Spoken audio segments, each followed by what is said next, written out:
अब उन्होंने चोरी करना शुरू किया, लेकिन वह धन की चोरी नहीं करते थे। गांव में जो भी संपन्न घर थे उनके यहाँ जाते और खाने वाली सामग्री को चोरी कर लाते थे। कहीं से शक्कर ले आते तो कहीं से आटा, कहीं से दाल ले आते। मतलब खाने की सभी सामग्री चोरी करते थे ताकि मेरा भंडारा हो जाए। धीरे धीरे गांव में हल्ला होने लगा कि घरों से चोरी हो रही है, बड़ा विचित्र चोर है, धन चोरी नहीं करता, घरों का राशन चोरी कर रहा है। जब बात बहुत फैल गई तो लोगों ने अपने अपने घरों में पहरेदारी करना शुरू कर दिया। अब फिर से हरपाल देव चिंतित होने लगे कि अब क्या करे। धीरे धीरे हरपाल जी इस स्थिति में आ गए। वह उन लोगों को खोजते जो ना कभी वैष्णव सेवा करते और ना कभी संत सेवा करते। उन लोगों के घर जाकर थोड़ा बहुत धन चुरा लेते थे और स्वर्ण चुरा लेते थे। उस धन से उनको घर नहीं बसाना था। उनका एक ही मकसद था कि संत सेवा चलती रहे। इधर ठाकुर जी रीझ गए हरपाल जी से। ठाकुर जी सोचे कि देखो ये सब चोरी कर करके मेरे संतों को पवा रहा है। ठाकुर जी ने मन बना लिया कि इस पर अनुग्रह करने जाना है।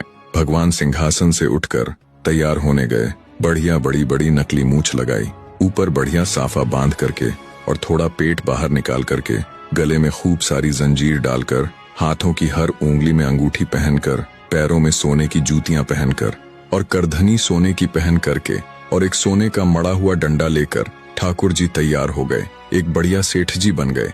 इतने में रुक्मिणी जी वहां आ गई। बोली, भगवान आपने बड़ा सुंदर स्वरूप धारण किया है, कहाँ जा रहे हो? बोले, अपने एक भक्त से मिलने जा रहे हैं। रुक्मिणी जी बोली, मैं भी चलूंगी। भगवान बोले, देवी तुम मत चलो, तुम उसे पहचान नहीं पाओगी, तुमसे अपराध बन जाएगा।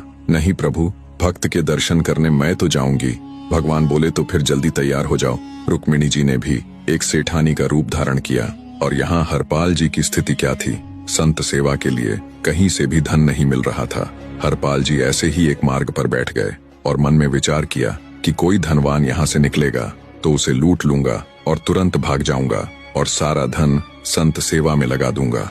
उस मार्ग से और कोई तो आया नहीं। ठाकुर जी स्वयं सेठ बनकर आ गए, पूरे सोने से लदे हैं और क्षम क्षम चलते आ रहे हैं। उनके गहने ही बज रहे हैं। हरपाल जी ने जैसे ही नेत्र खोल करके देखा, वह रूप और गहनों से लदे चले आ रहे। तुरंत मन ही मन सोचा कि ये तो 1 आध साल की व्यवस्था आ रही है सामने से। इतने में पीछे से रुक्मिणी जी भी चली आ रही थी। अरे वाह, ये तो 5-10 साल की व्यवस्था आ रही है। अगर ये दोनों लूट लिए जाए तो 10 साल चोरी नहीं करनी पड़ेगी। हरपाल जी के बगल में जैसे ही ठाकुर जी पहुंचे, हरपाल जी बोले, भैया जय श्री कृष्णा। ठाकुर जी नाराज हो गए। अगले भाग का इंतजार करना, जल्दी ही आएगा आपके सामने। कमेंट में एक बार जय श्री कृष्ण जरूर लिख